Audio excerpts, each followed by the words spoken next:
Hello, and welcome to this presentation for the Educational Opportunity Fund Program.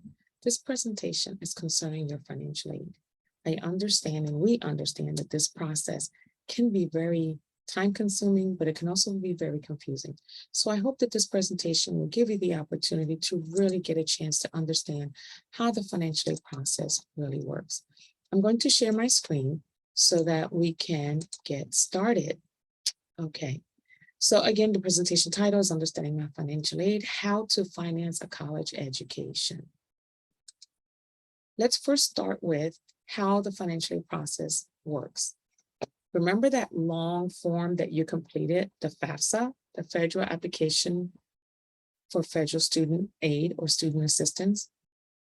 That form asked you for everything but your firstborn. Well, the reason that form is so tedious is because the government needs to have all of the information provided, the financial information of the family, in order for them to determine how much aid you're eligible for and what aid you're actually eligible for. So as you can see here, it starts with the FAFSA, then it goes to the Department of Education, which is Higher Education Student Assistance Authority, or HESA. Then you would receive a student eligibility notice, a SEN, which is generated by HESA, letting you know that, hey, this is the information you provided on the FAFSA. This is what we interpret that you're eligible for. Here's our information. The SEN provides you with the opportunity for you to make corrections. So if on the FAFSA, you said we make $50,000 a year and you really make $5,000, then HESA will turn around and say on the SEN, hey, you said you made $50,000 a year. And if you say, no, I made a mistake, then the SEN is the area where you will make these corrections. Then that goes back to HESA and HESA will make the adjustments. Once all of this is corrected or completed, the award letter is then sent to your child to let your child know this is based on the FAFSA, what we believe you're eligible for based for both federal and state funding. That award is then dispersed to the institution, which in this case would be Rutgers University. So again, you completed the FAFSA beginning in October 1st of your child's senior year. It went to HESA. HESA looked at what you reported, made decisions on how much financial aid you're eligible for, provided it in the SEN. The SEN is then either edited or left alone because it's correct. The award is then generated. Your child will receive an award letter via email, and then so does the institution, and then the award is dispersed by the institution, in this case, Rutgers University. Here's a little bit more of a simple diagram. Again, the FAFSA is completed, goes down to HESA.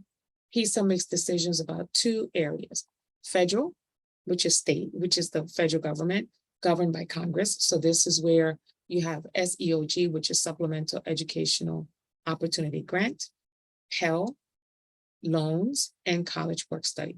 That is all decided by the federal government, including Congress. They're the ones that make decisions on interest for student loans and things like that. So you may hear some of this in the news. Then the state, so New Jersey makes decisions about TAG and EOF. All of the information for the state of New Jersey is housed in the system called NJFAMS, which you have access to. Both you and your child can have an account and you can log in, and it tells you exactly what the state is making decisions on. So tuition aid grant and the Educational Opportunity Fund grant are the two state grants that the state makes decisions on. Once those decisions are made, it goes to the institution, in this case, Rutgers. They get the award letter. They're provided with the funding, and then Rutgers turns around and does an award letter to your child, including everything that HESA has made decisions on, which is federal and state funding. In addition, the university award letter would include any scholarships that your child brings from outside, maybe from school, from high school, community, private donors, anything like that is part of the award letter because those scholarships have to be sent to the institution. So the award letter would include all of that. There's something used to be called RAG, Rutgers Aid Grant. It's now called Scarlet Dollars. So Scarlet Dollars are institutional funding that the university decides how much a student is eligible for. So it can be as little as $100, it can be as much as $2,000. It is based on student need, and the financial aid office makes that decision. All of those grants, state, federal, institution, private scholarships are all housed in our financial aid office. They then provide an award letter to your child, letting them know this is all that you are receiving. And then they apply that to their bill. And if there's funding left over, it becomes a refund. And if there's no funding left over, then you may have a balance or maybe a zero balance. But this is how the financial aid process works. Let's take a look at some things. Loans versus grants. A lot of times students don't understand what is a loan and what is a grant. So let's take a look at that. As we've just talked about, loans are the federal, the grants are the federal Pell Grant, tuition aid grant, EOF, SEOG, and work study. Those are all grants. Grants are funding that you do not have to pay back. That's money that students keep. They don't ever have to pay that back. Let's take a look at loans. Loans, you do have to pay back with interest. So there's private or personal loans that a person can go to a bank and get a personal loan. They can go to a credit union and get a personal loan. Those loans are private. That has nothing to do with the institution.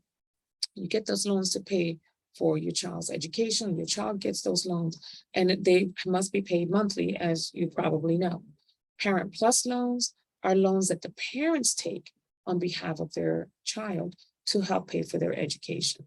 Parents, be advised that these Parent Plus loans are in your Social Security number, which means when a credit is run, whether you're buying a car or a home, or anytime that you're looking to apply for something, the Parent Plus loans will show up as your debt, not your child's debt. So you want to be very mindful when you do have Parent Plus loans that they do show up on your credit reports.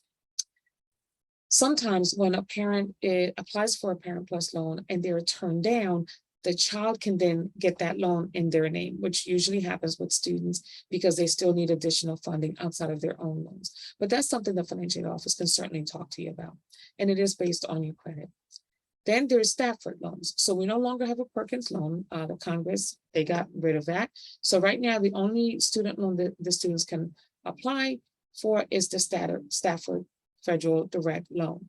Under Stafford, it's subsidized and unsubsidized. Subsidized meaning that credit interest is not accrued while the student is in school full-time. Full-time meaning 12 or more credits. If a student takes semester off, drops down to part-time, then the loan payments will begin. And so they must start paying them and not default on these loans.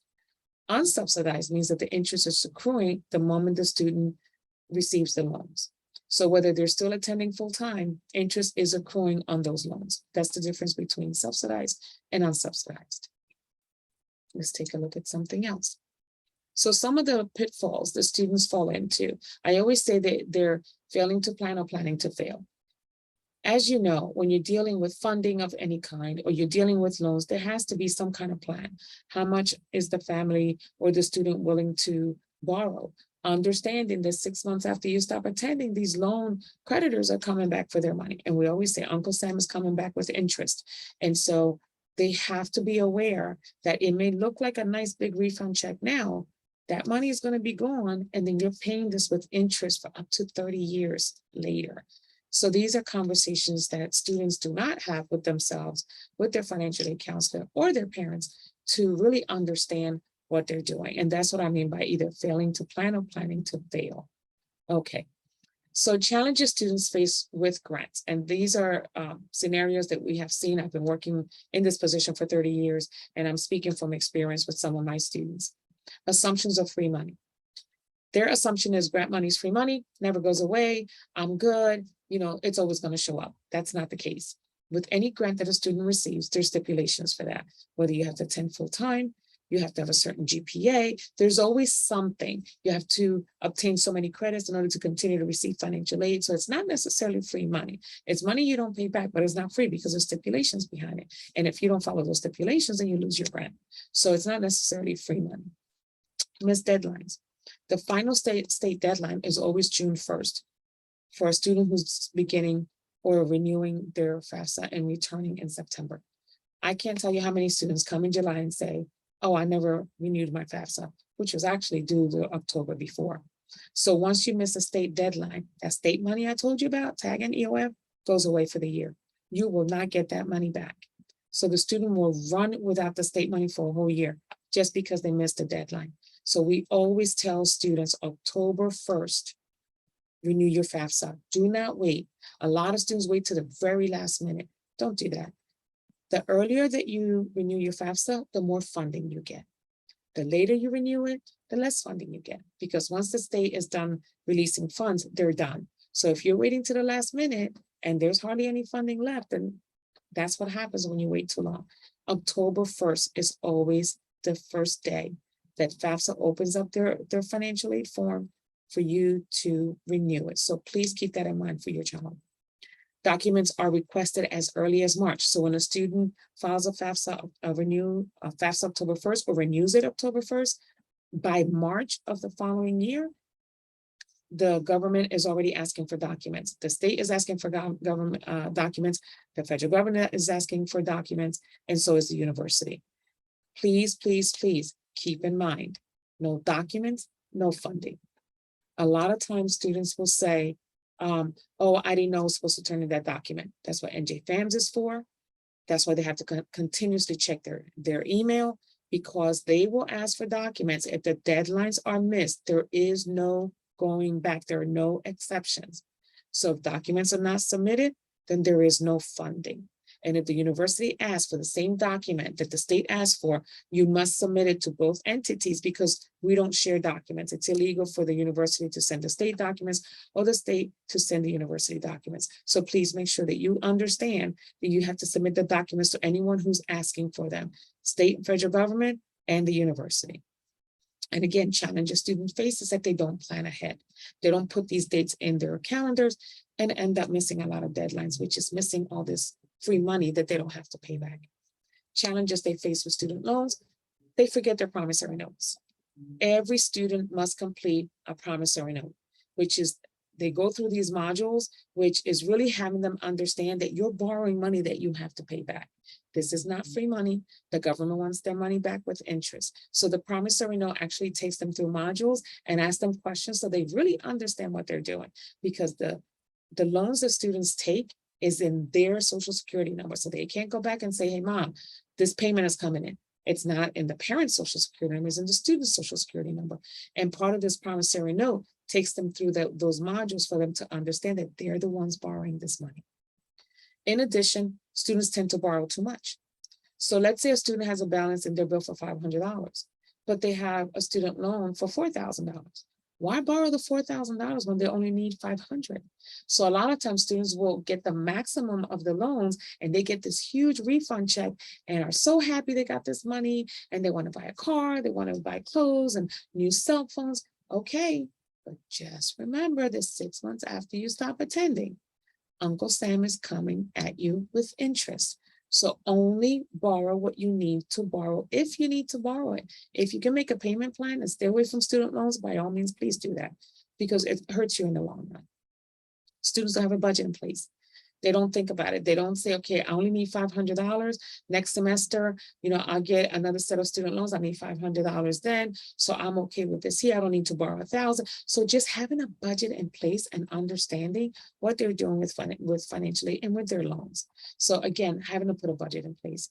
Another challenge they face, they don't go to the financial aid office and speak to the financial aid counselor. Every student is assigned a financial aid advisor based on their last name. So a student can't say, I don't have anybody to talk to them financially. Yes, they do, because all they have to do is go on their Raptor Connect. On the right-hand side on the bottom, where it has their student success staff, the financial aid person is listed there. So, and there's a little envelope where they can just email the financial aid officer for an appointment, or at least if they have the name, they can go to the financial aid office and say, hey, may I speak to my counselor? I really need some help with concerning my financial aid. And they can have someone sit with them and go over all of their information that even us as EOF counselors don't have access to. So there is someone that do have assigned to them that they can work with. They don't understand the repayment process. And they don't realize that once you stop attending school and you're done, the loans are going to start coming in and maybe they don't have a job yet. They don't understand that they can defer their loans. They don't understand that all they have to do is contact their creditors. But a lot of times, because they don't understand that, they don't speak to anyone, they don't understand the repayment process. There are some things that students can do where they can have some of their loans paid by the government, or loans canceled. There's so many programs, but unless they speak to someone, preferably HESA, because that's who they can talk to about loan repayment. And we have workshops that we do on campus for students to attend. Unless they speak to someone, they won't understand the repayment process. And so we urge them to work with their EOF counselor and with HESA and their financial aid counselors in order to understand the repayment process. Again, students don't plan ahead. They get in trouble with their financial aid and end up in big trouble with the government. Okay, I'm sure you've had conversations with your student about whether they should live on campus or not. Rule of thumb, to be honest with you, as a mother who has a child in college now, my son was in New Brunswick, was there on campus. Now he's going to be attending Camden, commuting from home. I can't tell you how expensive it is to live in the dorms, and how some students don't have enough of their financial aid to cover the dorms and the meal plan. Meal plans are required by the state of New Jersey for any student that lives in housing. And so if the family has not created a budget to decide whether their child should really stay in campus housing, you really want to think about this. So what you have before you on the screen is an example. So these, every July 1st, all of our fees change, our tuitions change, room and board change. So these are last year, not this year. So again, this will change July 1st, but I wanted to give you a visual example. So for example, tuition was $11,886. That's for the year, for the semester. Then you have computer fees, school fees, campus fee, new student fee, health insurance. If your child has health insurance, they do have to waive this insurance in their portal by providing proof of their own insurance. If they cannot provide proof, they will be charged health insurance. This is now a state requirement. So every university in the state of New Jersey has to do this. Either we provide the insurance and you pay for it, or you provide proof that you have it and have this fee waived. It's all done on the student's portal. Then there's NJ Perk, which is 1120. This is just a nonprofit that students pay into. NJ Perk is the only bill, part of the bill that is can be waived. A student can say, I don't want to pay NJ Perk. It's not a requirement. If a student wants to take courses online, each course online has a $100 fee attached to it. So if they want to take all courses online, let's say they want to take 4 courses online, understand that's already $400 that will be billed to a student because it's $100 for online fees for each one. Then as you can see here, last year housing was $44,1550 per semester. And then the meal plan started at $850 and goes as much as $21.25 for the semester. So again, these will change July 1st of this year, but this is kind of giving you a scenario. So rule of thumb, speaking from one parent to another, if your child can commute from home, that would be your best bet, because depending on how much aid they get, they may not have to borrow any student loans at all. And that could either have them have a zero balance on their bill or have very, very little debt, or even if they have a bill, maybe small enough where they can make payment arrangements and not have to borrow. After all, when your child graduates from college, what do we want? We want them to be able to be independent, live on their own, not live at home with us, but if they're bombarded with student loans, that may not be a plan immediately after graduation. So something to kind of think about, parents, especially if you live close to the institution, you may want to think about whether your child should live on campus or commute from home. Those students, of course, who live too far away to travel to campus every day must stay in a dorm. So again, you have information here for you as a family to start planning on how you're going to meet that bill. Okay. So these are some of the suggestions that we're making for families. Develop a plan of action. So how do I plan? So think about books. Students are going to need books, but there's different ways. Gone are the days where you had hardcover books, flipping the pages. Yes, there's some of those books are still in our bookstore, but a lot of students rent books. I mean, of course, you can't write on them or highlight, but you can rent the books. It's cheaper. You can buy used books. You can do ebooks, which come into your email for a certain period of time. A lot of our students use websites like cheapbooks.com, chegg.com, or amazon.com. So once your student has their classes and their bill, then they will be able to see on our university website or on Canvas, when the professor provides the syllabus, they have a list of what all of the books are, and the students can now decide how they're going to purchase these books and what is the most cost-effective way. Cost of tuition is the same for 12, 15, and 18 credits. So if your student can handle 15 credits, by all means, they should take those 5 classes, because they're paying the same amount of tuition for 12 credits, which is 4 classes, 15 credits, which is 5 classes, or 18 credits, which are 6 classes. Wouldn't advise 18 credits, especially for freshmen, because that's a lot of work. But 12 and 15 credits is definitely doable in the same amount of cost of tuition. If you go over 18 credits, you'll be paying higher tuition. Living on at home or off campus, as we just mentioned in the previous slide, make a decision about that. And then work part-time. Students can work part-time. College work study, as I mentioned in the beginning of this session, is part of their financial aid packet. They actually work on campus. They generate a paycheck every 2 weeks. And once those funds are gone, they're gone. But again, it's work that they can do while on campus that doesn't affect their financial aid, because it is part of their financial aid. So they can't work more than 15 or 20 hours a week. So that's a really good option. If they have college work study, they can go to class, go to work, and then when they're done, they can go home. But they really have the option of working on campus, which is actually a great idea. But students, by all means, parents, students should not work more than 25 hours a week because of the course work that they're going to be doing. There's no way students can work 30, 35, 40 hours a week and be in school full time. They will not do well academically. I can guarantee it, because of the amount of work that they will be doing. This is not high school. This is a research institution. And a lot of their work is actually done outside the classroom. So they're going to be needing all that time to really get their work done, including these major papers they will be writing. Another way of planning is responsible borrowing. Again, you want to attend HESA workshops. Students, we provide the HESA workshops every semester. We actually have a representative from the state that comes to see the students, and they talk about grants, and they talk about loans and loan repayment and all of that. So you want to encourage your student to attend those sessions so they really have a good understanding. Again, only borrow what the budget allows or what they need, not borrow more than what they need to. Apply for additional institutional grants early. So scholarships and things like that are not part of the FAFSA. Those are private. So when you have NAACP, when you have Gate Foundation, when you have Microsoft, all of those are private scholarships. That has nothing to do with the federal government. You have to go after those scholarships yourself. But when you do get those scholarships, they're then sent to the institution. They're not sent to the student directly. They're sent to the institution to be applied to their financial aid, and it becomes part of their financial aid package. And so you want to go after those scholarships on your own. There's all kinds of scholarships out there. So you want to get really busy with that. You can contact the high schools and ask if there's any scholarships that your child can apply to. You can contact your religious institutions. You can contact your county or your city government. Sometimes they have scholarships. You just have to get proactive.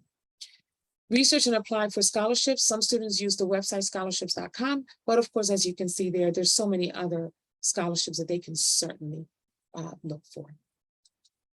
Again, this was supposed to be an overview of how financial aid works and the process of how it is dispersed. If you have any questions concerning the financial aid that your child will be receiving in our campus, you have the financial aid website there.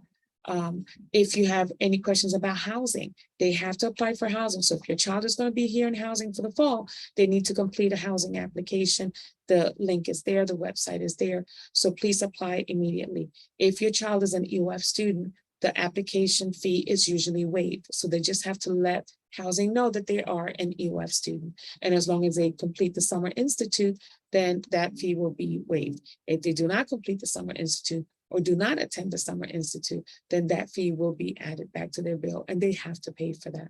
If you have any questions concerning this presentation, understanding my financial aid, please email me at cfelice@camden.rutgers.edu. And if you have any questions concerning the whole EOF process, the EOF program, and how students are admitted to the program, please contact our director, Dr. Randy Mayers, and her email is provided there. I hope this presentation was helpful. If you have any questions, again, please give me a call or email me, and I will certainly return a response. I hope this was very helpful, and we look forward to meeting you and your child very shortly. Have a great day.